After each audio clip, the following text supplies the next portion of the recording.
का अधिकारी था। सुनिएगा, यूसुफ तो मिस्र देश का अधिकारी था और उस देश के सब लोगों के हाथ वही अन्न बेचता था जी। इसलिए जब यूसुफ के भाई आए जी तब भूमि पर मुंह के बल गिर के उसको दंडवत किया। जी हाँ उनको देखकर यूसुफ ने पहचान तो दिया जी। परंतु उनके सामने भोला बन के कठोरता के साथ उनसे पूछा जी। तुम कहाँ से आते हो? उन्होंने कहा हम कनान देश से अन्न मोल लेने के लिए आए हैं। जी। यूसुफ ने अपने भाइयों को पहचान लिया यूसुफ ने अपने भाइयों को पहचान लिया परंतु उन्होंने उसको ना पहचाना। जी। तब यूसुफ अपने उन सपनों को स्मरण करके हाँ जी जो उसने उनके विषय में देखे थे जी। उनसे कहने लगा तुम भेदिए हो, इस देश की दुर्दशा को देखने के लिए आए हो। जी। उन्होंने उससे कहा जी। नहीं नहीं हे प्रभु, तेरे दास भोजन वस्तु मोल लेने के लिए आए हैं। हम सब एक ही पिता के पुत्र हैं, हम सीधे मनुष्य हैं, तेरे दास भेदिए नहीं। उसने उनसे कहा नहीं नहीं, तुम इस देश की दुर्दशा देखने ही को आए हो। जी। उन्होंने कहा हम तेरे दास 12 भाई हैं और कनान देशवासी एक ही पुरुष के पुत्र हैं और छोटा इस समय हमारे पिता के पास है और एक जाता रहा। हालेलुया। बस सुनिएगा, उत्पत्ति उसका 42 अध्याय। और वास्तव में जब आपने देखा था कि कैसे यूसुफ गुलामी से निकलकर प्रधानमंत्री की गद्दी तक पहुंचा और कितना उसने संघर्ष किया, और एक बार फिर से आपको यहाँ पे पता चलेगा जो यूसुफ ने स्वप्न या दर्शन देखा था उसका एक झलक फिर से हम यहाँ पे पाते हैं। पूरा होते क्या होते? पूरा होते। यूसुफ का स्वप्न क्या था? यूसुफ का स्वप्न क्या था? उत्पत्ति के 37 अध्याय में इस बात को बताता है कि यूसुफ ने एक स्वप्न देखा। स्वप्न क्या था कि वो देख रहा है कि खेत में वो पूले बांध रहा है और उसका पूला उठकर खड़ा हो गया, और जो उसके भाई पूले बांध रहे थे वो भाइयों के पूले ने उसके पूले को क्या किया? नमस्कार किया या दंडवत किया। ऐसे तो था। और ये जब देख रहा है, जब अपने भाइयों को बता रहा, तो उसके भाई क्या करने लगे? इससे ईर्ष्या करने लगे, जलन करने लगे, इसलिए इसको खड्डे में डलवा दिया, मिस्रियों के हाथ भिजवा दिया। और वही व्यक्ति इसने स्वप्न देखा था, वो स्वप्न उसके जीवन में एक बार फिर से पूरा होते नजर आता है। यहाँ पे वो लिखा है कि जब यूसुफ के भाइयों ने, छठा पद क्या कहता है? यूसुफ तो मिस्र देश का अधिकारी लिखा है यूसुफ तो मिस्र देश का अधिकारी था। कहाँ का अधिकारी था? कहाँ का अधिकारी था? मिस्र देश का अधिकारी था। और उस देश के सब लोगों के हाथ वही अन्न बेचता लिखा था। है वो इतना बड़ा अधिकारी था कि वो तो सबको अन्न देता था, अन्न बेचता था। क्योंकि फिरौन कहता है कि मेरे जो दूसरा स्तर है उसमें तुम ही होगे, हम तो सिर्फ गद्दी पे जरूर बैठेंगे पर संचालन तुम ही करोगे। आपको पता है इतनी बड़ी पदवी मिलने के बाद यूसुफ में घमंड नहीं आया। ध्यान दीजिएगा, इतना बड़े ओहदे पर पहुंचने के बाद यूसुफ को पुरानी बातें, यानी अरे लोग हमारे साथ में क्या कर रहे थे, हम उनको बदला लेंगे, हम उन्हें मार देंगे, उनको सूली चढ़ा देंगे, ऐसा उनके मन में विचार नहीं आया। लिखा है कि परमेश्वर का जब समय हुआ, फिर इस दर्शन का पूरा होने में परमेश्वर ने की मदद की। तो ये सब इसलिए हो रहा था कि परमेश्वर का आगमन मिस्र के फिरौन के राजा के जीवन में होना चालू हो गया था। और जब ये मिस्र में अकाल पड़ा तो अकाल से मिस्र में नहीं, कई राज्यों और दुनिया में पड़ा। इससे इनके भाई जो थे, इसके भाई यूसुफ के भाई, ये खाना या राशन मोल लेने के लिए कनान से मिस्र को गए थे। कहां से गए थे? कहां से गए थे? ये वही भाई हैं जो यूसुफ को खड्डे में डलवा देते हैं, मारने की साजिश करते हैं, यहाँ तक मिस्रियों के हाथ। पर इस व्यक्ति की आप जीवन शैली पढ़े तो इसमें कोई घमंड, कोई ऐसा बात नहीं निकली जो इसके भाइयों के लिए घातक हो।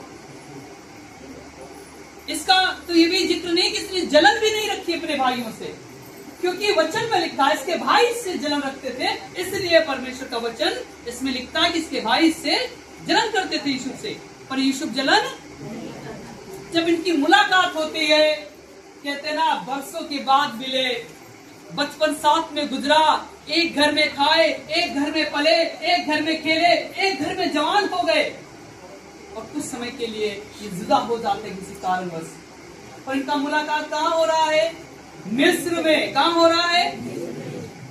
जो दुख था, जो सुख में जीवन जिया, जो कलेश को भोगा, जिसने अपने घर से निकाल दिया गया, जिसको पशुओं के हाथ में डाल दिया गया ताकि पशु उसको खा जाए, यहाँ तक मिस्रियों के हाथ बेच दिया गया, वो आज राजा बन गया, और जिन्होंने बेचवाया था वो आज उसके लिए नौकर बनने के लिए उसके पास पहुंच गया। हालेलुया। यही तो परमेश्वर है। वो आपको घोड़े पर से उठाकर अधिपति के बीच में बिठाने वाला परमेश्वर है। वो आपकी योग्यता को नहीं देखता, आपकी बुद्धि को नहीं देखता, आपके ज्ञान को नहीं देखता, आपकी सुंदरता को नहीं देखता, वो आपके दिल को देखता है, और वो आपको घोड़े पर से उठाकर अधिपति के बीच में बिठाता है। हालेलुया। इनके भाई बहुत ज्ञानी थे, इनके भाई बहुत जलन रखते थे, और ये जलन आपको पता ना, कहते भैया सह लो, तुम्हारे लिए बड़ा प्रतिफल मिलेगा, ऐसा तो कहा जाता है। कोई गाली दे रहा, कोई बात नहीं भैया आप मत गाली दो, यही तो हम लोग सिखाते हैं। कोई लड़ाई कर रहा, कोई झगड़ा कर रहा, कोई अपवाद कर रहा, आप मत करें, क्योंकि इस शांति के साथ रहने का एक आपको बड़ा प्रतिफल अवश्य मिलेगा। हालेलुया। पर इस बड़े प्रतिफल का जो मुख्य किरदार है वो हमारा परमेश्वर है। संसार को बड़ा प्रतिफल जरूर मिलेगा, पर उससे कहीं ज्यादा आपको परमेश्वर के साथ में एक बड़ी वफादारी, एक बड़ा प्रतिफल अवश्य मिलेगा। हालेलुया। यूसुफ वही जन है जो भाइयों से मिला। लिखा है कि यूसुफ तो पहचान गया यही हमारे भाई हैं, ऐसे लिखा ना। यूसुफ तो पहचान गया ये हमारे भाई आए हैं, पर वो चाहता इनको बंदी गृह में डलवा देता, इनको फांसी चढ़वा देता, इनको सूली चढ़वा देता, पर उसने वफादारी निभाई। एक भाईपन को दोबारा से उसने निभाने की कोशिश की, और अपने भाइयों के लिए वही आगे चलकर मददगार साबित होगा। हालेलुया। और जब मुलाकात होती है, ये अपने आप में तो पहचान जाता है, पर ये चाहता है कि अपने भाइयों को हम ना मतलब भाई हमको ना पहचान पाए, इसलिए थोड़ा सा कठोरता के साथ में बर्ताव करता है। और क्या कहता है? तुम तो भेदिए हो, इस जगह का भेद लेने आए हो, है ना। उसके भाई क्या कर रहे हैं? उसके सामने नतमस्तक हो रहे, दंडवत कर रहे। हे राजा, हे स्वामी, देख हमारे देश में अकाल पड़ा है, हमको कुछ राशन खाने की सामग्री। पर ये भाई एक समय था, 37 अध्याय कहता था, मानने के लिए तैयार नहीं थे। ऐसा था ना। यूसुफ के स्वप्न को मानने के लिए तैयार, अरे तू तो मेरा छोटा भाई है, हम पर क्या राज्य करेगा। पर परमेश्वर के योजना के विषय में कोई नहीं जानता, छोटा भी राज कर सकता है और बड़ा भी राज कर सकता है। जो परमेश्वर है, राज्य किसको देगा। हालेलुया। आप घर में क्यों ना छोटे हो, बड़े हो, मंझले, कोई दिक्कत नहीं पड़ता, कोई फर्क नहीं पड़ता, पर यदि परमेश्वर आपको राज्य देना चाहता है तो अवश्य राज्य आपके पास ही आएगा। परमेश्वर आपको मालिक बनाना चाहता है तो अवश्य आप मालिक बनेंगे। सही कह रहा हूँ। बेशक आप क्यों ना झुठलाए गए हो, आपको ताड़ना दी गई हो, आपको पीटा गया हो, आपको गालियां दी गई हो, आपको घर से निकाला गया हो, आपको गांव से निकाला गया हो, पर यदि आपको अधिकारी परमेश्वर ने चुना है तो आप कहीं भी अधिकारी बन जाएंगे। हालेलुया। क्योंकि यूसुफ को तो कनान में मारा पीटा गया, खड्डे में डाल दिया गया, पशुओं के लिए छोड़ दिया गया, कोई पशु आकर खा जाए, ऐसे तो हुआ। पर ये सब सहते सहते सहते सहते क्या हुआ? वो आदमी जिसको खड्डे में डाला गया, गुलामी में डाला गया, वो जिस गुलामी से निकलकर आज प्रधानमंत्री की गद्दी पर बैठ जाता है। मैं कहना चाहता हूँ, आपकी बीमारियां, आपकी समस्याएं इस यूसुफ की गुलामी के बराबर हो सकती हैं। आपको सताया गया हो, आपकी बीमारियां इतनी हो, सारा धन चला गया हो और आप आज हार गए हो। आप प्रार्थना करें, आप विश्वास करें, यीशु मसीह आपको इस बीमारियों से निकालकर चंगाई की ओर लेकर जाएगा।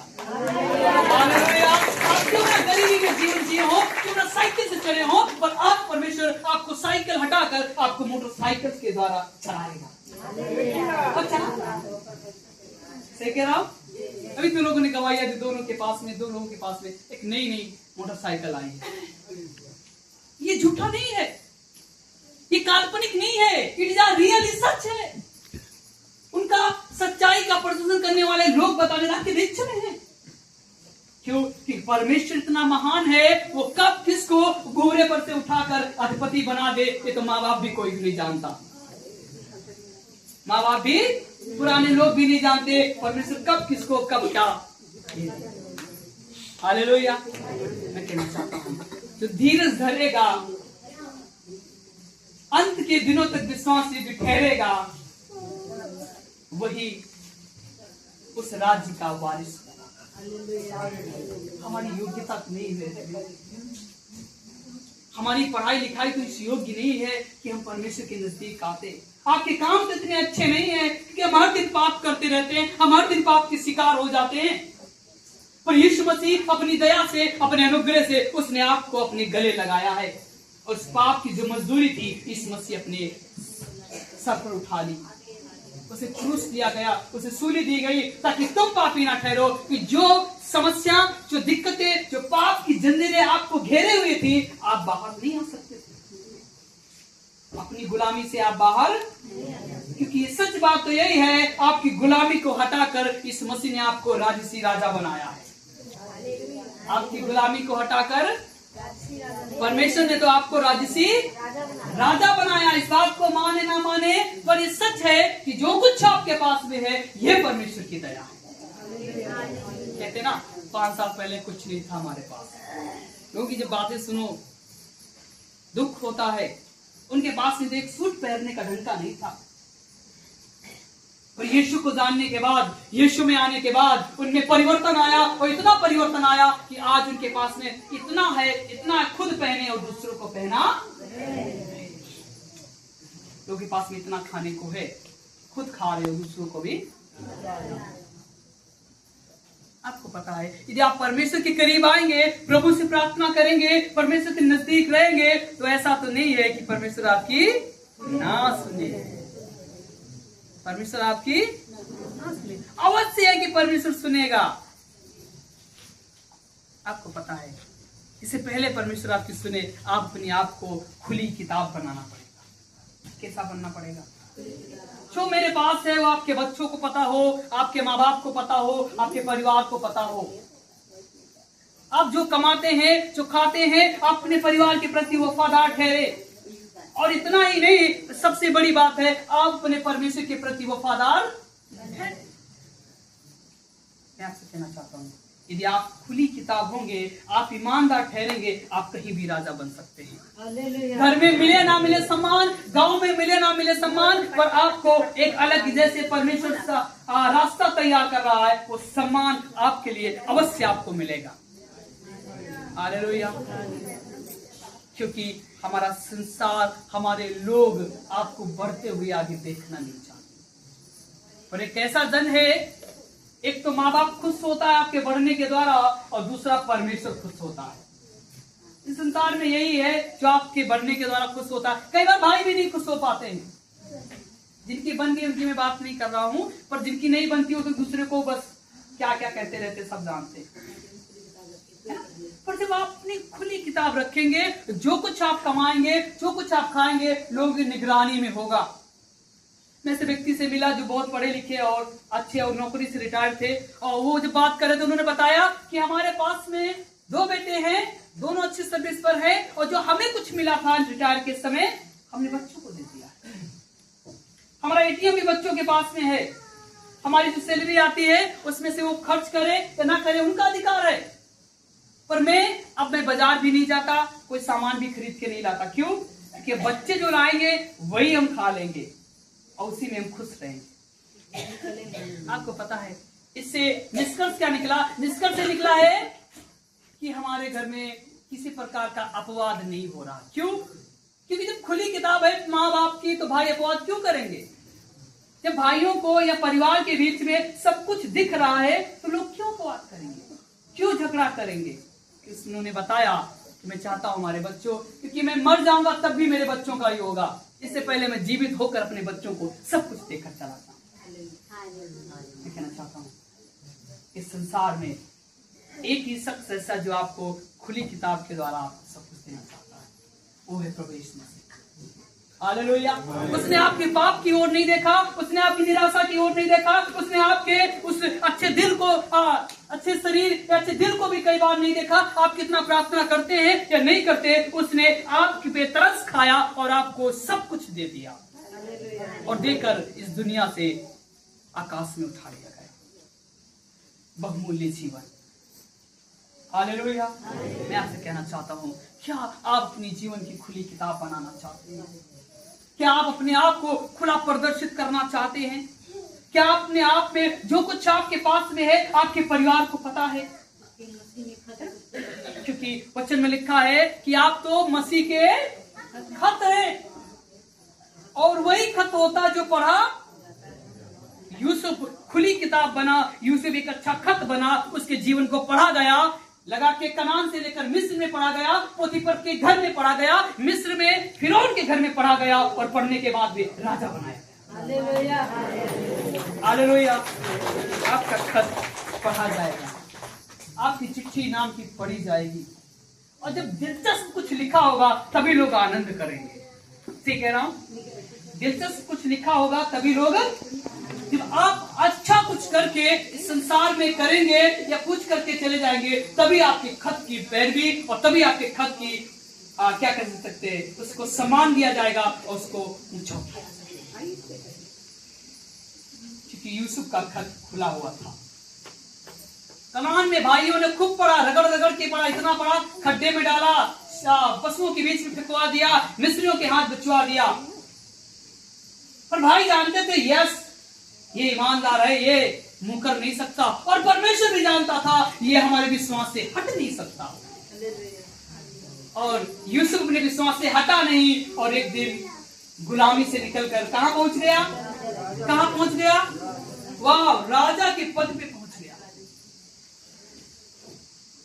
आप क्या बनना चाहते हैं? चुनाव आपका है। हालेलुया। 7-8 पद पढ़िएगा जी। उनको देखकर यूसुफ ने पहचान तो लिखा है, उनको देखकर यूसुफ ने पहचान तो लिया, परंतु उनके सामने भोला बन के कठोरता के लिखा है, परंतु भोला बन के कठोरता के साथ उनसे पूछा तुम कहाँ से आते हो? उन्होंने कहा हम कनान देश से अन्न मोल लेने के लिए आए हैं। हम कनान देश से अन्न मोल लेने के लिए आए हैं। यूसुफ ने अपने भाइयों को पहचान लिया जी, यूसुफ ने अपने भाइयों को पहचान लिया, परंतु उन्होंने उसको ना पहचाना। परंतु उन्होंने उसे नहीं पहचाना।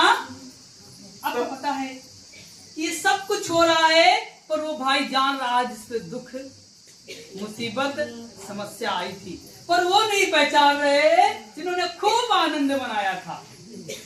उसने कहा था ना, देखो मैंने एक सपना देखा है। सपना क्या था? हम लोग एक खेत में काम कर रहे हैं, 12 भाई। ये याकूब की संतानें हैं, कितनी? 12। ये 12 लोग, जिसने इसके 4 बेटे हैं, 6 बेटे, वो सब गांव घर में जाकर, खेत में जाकर सब काम करते हैं, है ना। पर छोटे वाले ने कहा, एक ने बड़ों से, कि देखो हमारे पूले उठकर खड़े हो गए हैं, तुम्हारे भी पूले उठकर खड़े हुए हैं, पर तुम्हारे पूले हमारे पूले को क्या कर रहे हैं? नतमस्तक हो रहे, दंडवत कर रहे। अरे भाई झुंझला उठे, लाठी डंडा लेके निकल आए। अरे तू चाहता है क्या तू मुझ पर अधिकारी होगा? क्या मुझ पर अधिकार करेगा? हम तेरे नौकर बनेंगे? उसने इसके विषय में कुछ नहीं कहा, पर सच तो यही था, परमेश्वर की जो योजना होती है वो अवश्य परिपूर्ण हो जाती है। जो परमेश्वर की योजना होती है वो अवश्य पूरी होती है। इसमें भी परमेश्वर की योजना थी, क्योंकि इससे पहले इस संसार में बहुत लोग तत्वदर्शी ज्ञानी मुनि आए, जो इस संसार में पाप को नहीं खत्म किया, बल्कि पापियों को ही खत्म करके चले गए। पाप जैसा था वैसा ही बना रहा। पर इस संसार में छोटा बनकर कौन आया? छोटा बनकर कौन आया? प्रभु यीशु मसीह। कि वो छोटा बनकर संसार में, प्रभु यीशु मसीह हमारे संसार में आया, ताकि वो आपके लिए मारा जाए, गाड़ा जाए और तीसरे दिन जी उठे, ताकि आप जीवन पाएं और पाएं। इसलिए यूसुफ भी अपने भाइयों में कई भाइयों से छोटा था, और जब वो छोटा बना तभी वो राजा के यहाँ एक राजा बनाया गया। मैं कहना चाहता हूँ आपको छोटा बनने की आवश्यकता है। कैसे बनने की आवश्यकता है? कैसा बनने की आवश्यकता है? कुछ भी होता रहे बस सहते रहो, पर एक दिन परमेश्वर आपको वहां से निकाल कर अधिपति बना देगा। एक दिन परमेश्वर वहां से निकाल कर आपको अधिपति। इब्रानियों की किताब उसका 13 अध्याय 1 और 2 और 3 पर क्या कहता है? इब्रानियों की किताब उसका 13 अध्याय 1 और 2 3 पर सुनिएगा। इसके विषय में इब्रानियों क्या लिखता है? भाईचारे की प्रीति बनी रहे। लिखा है भाईचारे की प्रीति बनी रहे, अति सत्कार करना ना भूलना। अति सत्कार करना ना भूलना। इसके द्वारा कुछ लोगों ने अनजाने में स्वर्गदूतों का आदर सत्कार किया। लिखा है इसके द्वारा कुछ लोगों ने अनजाने में स्वर्गदूतों का आदर सत्कार कर दिया।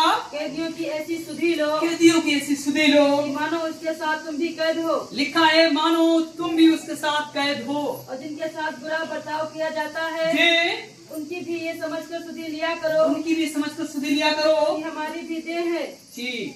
लिखा है कि बहुत सारे ऐसे लोग हैं जिनके साथ बुरा बर्ताव किया जाता है, उनको समझ कर उनकी सुधि लो, लगे कि आप ही वहां पर हैं, लगे आप ही वहां पर हैं। और ये वास्तव में भाईचारे की प्रीति लिखा है बनी रहे। भाईचारे की किसकी प्रीति बनी रहे? किसकी प्रीति बनी रहे? भाईचारे की भाईचारे की प्रीति। यूसुफ ने क्या बनाया? प्रीति बनाई। क्या बनाया? प्रीति बनाई। परमेश्वर के भय में चलकर यूसुफ ने भाईचारे की प्रीति को बना लिया। आपको पता है कि बहुत दूर भाई भाई चले जाते हैं, शादियां हो जाती हैं, बच्चे हो जाते हैं, बड़े हो जाते हैं, और बुजुर्गपन में जब मिलते हैं तो एक दूसरे को खूब गले लगाते हैं। अरे भाई आप बहुत दिन मिले होंगे। एक मित्र जब काफी दिनों के बाद मिलता है एक दूसरे को खूब गले मिलते हैं। अरे दोस्त आपको मिले बहुत बरस बीत गए। आपको पता है यूसुफ भी ऐसे ही था। यूसुफ को भी मिले बहुत बरस बीत गए थे। कई साल तो जेल में रहा, कई साल तो पोतीफर के घर में रहा, फिर फिरौन के यहाँ पहुंचाया गया, फिर फिरौन के यहाँ राजा बन गया। आपको कहना चाहता हूँ आप बेशक दुख में, तकलीफ में, संघर्ष में बेशक आपका जीवन क्यों ना रहा हो, पर परमेश्वर आपको एक दिन राजसी राजा बना देगा। आप दुख में है, सुख में है, बीमारी में है, क्लेश में है, कोई दिक्कत नहीं है, कोई फर्क नहीं पड़ता, पर यीशु मसीह एक दिन आपको घोड़े पर से उठाकर अधिपति के बीच अवश्य बिठाएंगे। तब आप भी अपनी गुलामी से निकलकर एक राजा की या राजकुमार की गद्दी पर अवश्य बैठेंगे। हालेलुया। और ये सच जब आप ऐसा करेंगे, जब आप परमेश्वर के प्रति वफादार होंगे, उत्तरदायी होंगे, क्योंकि सबसे बड़ी बात है यूसुफ परमेश्वर को कहीं पर बदनाम नहीं किया। वो सब कुछ उसके साथ दुख हुआ, पर उसने ये नहीं कहा फिर परमेश्वर क्या हमें मिले थे खड्डे में डालने के लिए, क्या हमें मिले थे फिरौन के हाथ में बेचने के लिए। ऐसा यूसुफ ने नहीं किया। पर आज के समय में मसीह लोग क्या कहते हैं? थोड़ा सा बुखार आए, थोड़ी समस्या बेचैनी हो गई, अरे प्रभु तुम ठीक नहीं हो क्या, हमें मिले हैं, हम पे दुख सारा डाल दिया हो, हमारी फसलों में अच्छा फसल नहीं आया, हमारे खेत में कीड़ा लग गया, ऐसे से करके परमेश्वर को कोसते हैं। और वादा, बहुत बड़ा वादा करते, यस परमेश्वर के साथ हम वफादारी के साथ चलेंगे, क्योंकि परमेश्वर को कोसने वाले अधिपति बन नहीं सकते। परमेश्वर के जो साथ चलेगा, जो वफादारी से चलेगा, जो आज्ञा मानेगा, वही अधिपति, वही राजकुमार बनाया जाएगा। आपको पता है एक माँ बाप क्या सोचता है? उससे 4 बेटे हो, किसको कुंजी देगा बताएं? किसको मालिक बनाएगा? मान लो 3 बेटे हो, 2 बेटे हो, 4 हो, 1 ना हो, 1 होगा तो कोई विकल्प नहीं है। हाँ, जिससे भरोसा पूरा होगा। और क्या उसमें खूबी हो सकती है बताएं आप लोग? माँ बाप को आदर करता, और बताएं जिम्मेदारियां निभाता हो। पर ऐसे को कुंजी थोड़ी देंगे जो जाकर पी आए और रात में आकर माँ बाप को गाली दे, क्या चाबी देंगे? चाबी देना दूर रहा, 50 रुपया नहीं देंगे, क्योंकि जाओ कमाओ मारो खाओ जाके, नहीं मतलब है। पर चाबी कुंजी उसी को देंगे जिसको आप विश्वास योग्य पाएंगे। यदि आपके 4 बच्चे समझदार निकले, विश्वास योग्य निकले, तो आपके लिए निर्णय लेना थोड़ा कठिन होगा। सही कह रहा हूँ? एक पहलू तो सुन लिया तो बहुत अच्छा लगा, फिर चारों बेटे ईमानदार निकले, फिर किसको देंगे? फिर आपका दायित्व बनता है आपको चारों को बराबर बांट देना चाहिए। हालेलुया। आपको चारों को बराबर पैसे भी देंगे। इससे पहले आप इस दुनिया से कूच कर जाएं, चले जाएं, अपने जीवित के समय में आप सब कुछ अपने बच्चों को देकर जाएं। सही कह रहा हूं? बोले हालेलुया। यूसुफ को गुलामी से निकलते हुए प्रधानमंत्री तक बनने तक सिर्फ एक मकसद था, एक उसकी इच्छा थी, परमेश्वर आप बढ़े और मैं घटूं, मैं आपका भय मान पाऊं, मैं आपकी निगरानी में चल पाऊं और आज्ञाकारिता को पूरी कर पाऊं। यही एक क्वालिटी थी यूसुफ को गुलामी से निकालकर प्रधानमंत्री तक बनने में। सही कह रहा हूं? कई बार कलीसिया आते पर विश्वासी नहीं बन पाते, कई बार झूठा विश्वास लेकर चलते। यदि कोई समस्या आई तो तुरंत फोन किसको करेंगे? भैया को फोन कर लो, 1 बजे प्रार्थना कर देंगे तो ठीक हो जाएंगे। आप कल्पना करें क्या परमेश्वर ने आपको आत्मा नहीं दी है? रोमियो का लिखने वाला कहता है, क्या तुम नहीं जानते कि परमेश्वर का आत्मा तुम में बसता है? क्या करता है? बसता है। परमेश्वर का आत्मा वो आप में है। अगर आप भी प्रार्थना करें तो आपकी प्रार्थना के द्वारा बीमार हो जाएगा। यही तो यीशु ने कहा कि एक ऊंट को सुई के नाके से निकल जाना तो आसान है, पर एक धनी व्यक्ति को स्वर्ग के राज्य में प्रवेश करना कठिन है। सुई के नाके से ऊंट निकलना सिर्फ एक कहावत के विषय में लिखा गया है, दर्शाया गया है, पर जो इतना विश्वास योग्य बन पाएगा वही उस सकरे द्वार से प्रवेश कर पाएगा, और जो विश्वास योग्य नहीं बनेगा वापस चला जाएगा धनी व्यक्ति की तरह। और जो अपने आप को पश्चाताप करेगा, अपने जीवन के अपराधों के बोझों को हटाकर एक किनारे करेगा और कहेगा प्रभु हमें क्षमा कर और हम आपके रास्ते में चलना चाहते हैं।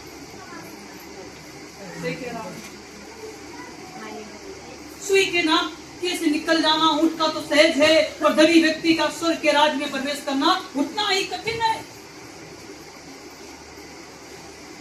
मैं आपसे कहना चाहता हूँ, कई बार हमारा विश्वास इतना अच्छा नहीं हो पाया कि हम सकरी रास्ते से जाकर निकल जाएं। हम तो बड़ा चाहते हैं, बड़ी आशीष चाहते हैं, बड़ा परिवार चाहते हैं, सुंदर बहू चाहते हैं, सुंदर दामाद चाहते हैं, और इस बार प्रभु हमारी प्रार्थनाएं यही है कि हमारे यहाँ नाती ही पैदा हो या पोता ही आए। ऐसे ही प्रार्थना करते, पर उन प्रार्थनाओं के मुताबिक अपने जीवन को जीने का प्रयास नहीं करते। अगर नाती ना आएगी, पोते ना आएगी, तो क्या परमेश्वर की दी हुई बेटी नहीं होगी? होगी भी अपनी, क्योंकि बेटी हो या बेटा हो, क्योंकि परमेश्वर ने इसको रचा है। प्रार्थना करें, परमेश्वर आपकी मर्जी पूरी हो, हमें इस साल आप पोता दे, नाती दे, नाती दे, पोती दे, कुछ भी दे, उसे धन्यवाद करके ग्रहण करेंगे। हालेलुया। ऐसा आप करके देखिए बदलाव आएगा, ऐसा आप करके देखिए बदलाव आएगा। पर जिसके लिए रट लगा लेंगे उसके लिए हो सकता है थोड़ा गंभीर हो जाए, पर परमेश्वर आपकी चाहतों को जानता है। यदि आप आज्ञाकारी निकलेंगे, आपको रगड़ा जाएगा, घिसा जाएगा, खूब तरासा जाएगा, जो आप में चमक आएगी, तभी लोग आपकी कदर करेंगे। हालेलुया। समाज नहीं तरासा जाएगा, समाज तो आपको तरास देगा, और तरासा वही जाएगा यीशु मसीह को जानने वाला। सही कह रहा हूँ? तो यीशु मसीह को जानने वाला है, वही तरासा जाएगा। यहाँ पे यूसुफ के साथ यूसुफ बहुत तरासा गया, बहुत जलाया गया, बहुत विपत्तियों का सामना किया, उसको रगड़ रगड़ के, सोना नहीं भी था तब भी उसे सोना बना दिया गया। आपकी परिस्थितियां इतना आपको रगड़ेंगी, इतना आपको रगड़ेंगी कि एक दिन आप सोने के मुकाबले हो जाएंगे, और परमेश्वर की नजर में आप बेहतर होंगे, आप सोने से बढ़कर चमकीले हो जाएंगे। हालेलुया। वही है जो आपको बढ़ाएगा और आगे निकल जाएगा। हालेलुया। इतनी देर में आपने क्या क्या सीखा? सुनिएगा। नंबर 1, परमेश्वर का किया हुआ वायदा या की हुई योजना अवश्य पूरी होगी। क्योंकि ये सपना था, ये दर्शन था परमेश्वर को, और यूसुफ का ये दर्शन परमेश्वर के द्वारा पूरा होता नजर आया। सही कह रहा हूं? दूसरी बात, अपने आप को अगर मान ले और मन फिरा ले तो आपके पाप क्षमा किए जाते हैं। कन्विक्शन लिखा है, कन्विक्शन ब्रिंग्स यू डिपेंडेंस। तो कन्विक्शन होता है, जो मानना होता है, अपने आप को मान, हाँ हमने ये गलती ये गुनाह किया, तभी आपके अंदर पश्चाताप आएगा, तभी आपके अंदर क्षमा है। हालेलुया। दूसरी बात, यूसुफ ने अपने भाइयों को गल्ला अनाज तो दिया ही था, साथ में लिखा जो रुपया पैसा लेकर आए थे उसको भी अपने भाइयों को वापस उन्हीं बोरों में करके भिजवा दिया। यही तो उसने भाईपन निभाया। उसने ये नहीं कहा कि चलो जो रुपया पैसा लाए रख लो, रखा नहीं, लिखा है यूसुफ ने उन रुपये पैसे को भी उनके बोरों में बंधवा कर भिजवा दिया, जाओ खाओ जाके, रुपया भी ले जाओ। यही तो प्यार होता भाइयों का आज के जमाने में। कहते हैं भाई कितना भी दूर हो जाए और जब आपस में मिलते हैं तो उन्हें फिर से पुनः प्यार उत्पन्न हो जाता है। और चाहिए प्यार करना, क्योंकि यीशु मसीह ने हमको और आपको प्यार करना ही सिखाया। हालेलुया। लागू करण क्या एप्लीकेशन, आप इसको हमने इससे क्या पाया सुनिएगा। नंबर 1, आपको याद रखना चाहिए कि परमेश्वर का आत्मा आप में बसता है। आपको याद रखना चाहिए कि परमेश्वर का आत्मा आप में बसता है। दूसरी बात, परमेश्वर किसी का पक्षपात नहीं करता, चाहे छोटा हो चाहे बड़ा हो, पर जिसके लायक जो होगा उसको वही क्षमा देगा। हालेलुया। अगली बात, आपको सदा याद रखना चाहिए कि जो बोएंगे वही, क्योंकि यूसुफ के भाइयों ने गलत किया और गलत का परिणाम गलत ही पाया। यूसुफ ने अपने भाइयों के साथ अच्छा किया और आगे चलकर उसने बेहतर पाया। सही है, क्योंकि यूसुफ अपने जीवन में कुछ नहीं कहा, सहता गया, एक दिन गुलामी से निकलकर क्या बन गया, राजा बना, प्रधानमंत्री बना। लास्ट एप्लीकेशन लागूकरण ये है, आपको याद रखना चाहिए परमेश्वर सामर्थ्य है, उसने सारे ब्रह्मांड को, सारे आकाश को बनाया है, उसने सब कुछ बनाया है, उसने आपकी योजना भी बनाई है। आपके लिए कौन योजना कब पूरी होगी ये कोई नहीं जानता, पर परमेश्वर जानता है। हालेलुया। यही आज के लिए क्वेश्चन था।